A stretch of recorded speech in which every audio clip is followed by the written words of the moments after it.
আমার প্রিয়জনেরা কেমন আছেন? ভালো আছেন তো? আনন্দে আর সুখে আছেন তো? এই জায়গাটা নিশ্চয় দেখছেন, খুবই সুন্দর জায়গা। এটা জঙ্গল এলাকা আর খুব নির্জন জায়গা। এই জায়গাটা মালয়েশিয়া দেশের একটা দ্বীপ, নাম হচ্ছে পেনাং। মালয়েশিয়া দেশের মধ্যে এটা একটা দ্বীপ। দ্বীপ হলেও সমুদ্রের বেশি গভীরে এটা না, ব্রিজ দিয়েই এখানে আসা যায়। আসলে এই জায়গাটা খুবই বেশি সুন্দর। জায়গাটা নির্জন এবং শান্ত। এখানে এসে বাক্যর উপর অধ্যয়ন করতে পারেন।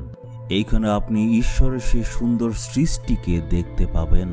এখানে অনেক পর্যটকরা আসে। আপনিও যদি মালয়েশিয়া আসেন, এখানে আসবেন। এখানে আসলে ঈশ্বরের সুন্দর সৃষ্টিকে দেখতে পাবেন।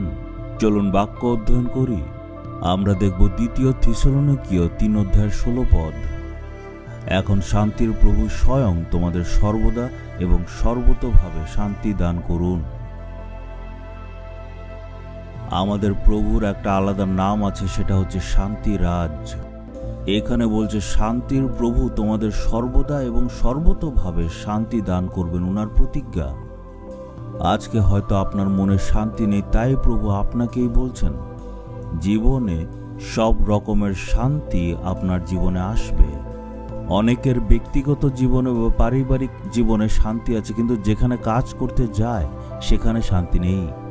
আবার অনেকের ব্যবসার জায়গাতে কোনো রকম মনের মধ্যে শান্তি নেই। আবার অনেকের জীবনে ঠিক উল্টো, কাজের জায়গায় শান্তি আছে, কিন্তু যেই মাত্র বাড়িতে ফেরে তখন তার জীবনে শান্তি থাকে না। বাড়ির সবাই নিজেদের সমস্যার কথা তাকে বলতে শুরু করে দেয়। অনেকের জীবনে যেখানে তারা ব্যবসা করে ওখানে খুব শান্তি, হয়তো কিছু কিছু ক্ষেত্রে শান্তি থাকে না। আবার যারা সেবা করে দেখা যায় যখন সেবা কাজ করছে তখন অনেক শান্তি, কিন্তু বাড়িতে ফিরতেই ঝগড়াঝাটি শুরু হয়, মনে শান্তি নেই। অনেক সেবকরা আবার বলে আমার বাড়িতে আমি খুবই শান্তিতে থাকি, কিন্তু যেই মাত্র সেবা কাজ করতে বেরিয়ে যায় সমস্যা চলে আসে, শান্তি নেই। তার মানে প্রত্যেকের জীবনে এমন কিছু ক্ষেত্র আছে যেটার কথা ভাবলে মন থেকে শান্তি হঠাৎ চলে যায়। ঘরে অভাব দেখলে মনের শান্তি চলে যায়। জীবনের সমস্যাগুলি দেখলে মন থেকে শান্তি চলে যায়। শরীরের মধ্যে এত অসুস্থতা, তার জন্য মনে শান্তি নেই।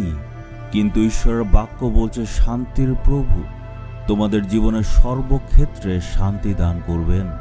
এর মানে হচ্ছে আপনার মনে, আপনার হৃদয়ে শান্তি দেবেন।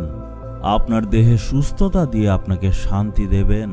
পরিবারের ভেতরে স্বামী, স্ত্রী, সন্তান বা অন্য লোকেদের মধ্যে একটা শান্তি থাকবে।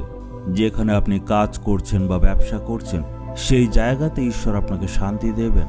সর্বক্ষেত্রে উনি আপনাকে শান্তি দেবেন। যে কোনো জায়গায়, যে কোনো পরিস্থিতিতে সব মানুষের মধ্যে আমাদেরকে ঈশ্বর শান্তি দেবেন। ঈশ্বর নিজে আমাদেরকে প্রতিজ্ঞা করেছেন যে আমাদের জীবনে উনি শান্তি দান করবে। তার মানে ঐশ্বরিক শান্তি আমরা পাবো।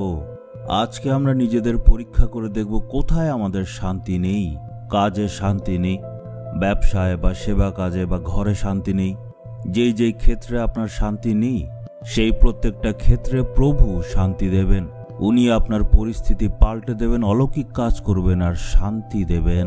এটা হচ্ছে প্রভুর প্রতিজ্ঞা, উনি আমাদেরকে শান্তি দেবেন। এটা কিভাবে সম্ভব? কারণ উনি শান্তির রাজা। আমাদের জীবনে শান্তি দেওয়ার জন্য প্রভু যিশু ক্রুশের উপর নিজের প্রাণ দিয়েছিলেন। আমাদের সকল অভাবকে, সকল দুঃখকে বা হয়তো দেনা রয়ে গেছে এই সব কিছুকে, প্রত্যেকটা খারাপ পরিস্থিতিকে উনি ক্রুশে সব কিছু বহন করলেন যাতে আমরা শান্তি পাই। উনি নিজেকে বলিদান করলেন আর সেই বলিদান দ্বারা প্রভু যিশু আমাদের জন্য শান্তি আনলেন। আজকে ঈশ্বর আপনাকে বলতে চাইছে আমার ছেলে, আমার মেয়ে, তোমার জীবনে কোনোভাবেই শান্তির অভাব হবে না।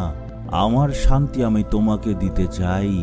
আজকে যেই ক্ষেত্রে আপনার জীবনে শান্তি নেই, হয়তো আপনার কাজে বা সেবা কাজে বা ব্যবসায়, ওই প্রত্যেকটা জায়গায় যদি আপনি শান্তি পেতে চান তার জন্য বুকে হাত রেখে প্রার্থনা করতে হবে। আর আমাদের বলতে হবে, হে প্রভু, আজকে আমি সব কিছু জেনে নিয়েছি। আমার জীবনে কোন কোন ক্ষেত্রে শান্তি নেই, কোন কোন ক্ষেত্রে আমি অশান্তিতে আছি, সব অশান্তি দূর করে আপনি আমাকে শান্তি দেবেন। আমাকে শান্তি দেওয়ার জন্য আপনি ক্রুশের উপর নিজেকে বলিদান করে দিয়েছিলেন। আজকে যেই যেই ক্ষেত্রে আমার জীবনের শান্তি নেই সেই প্রত্যেকটা ক্ষেত্রে আমি আপনার কাছে প্রার্থনা করছি, প্রভু আমাকে শান্তি দান করুন। আমার হৃদয়ের মধ্যে সেই সম্পূর্ণ শান্তি আপনি প্রদান করুন। আমি প্রভু যীশু খ্রিস্টের নামে আপনার কাছে প্রার্থনা করি। Amen, amen.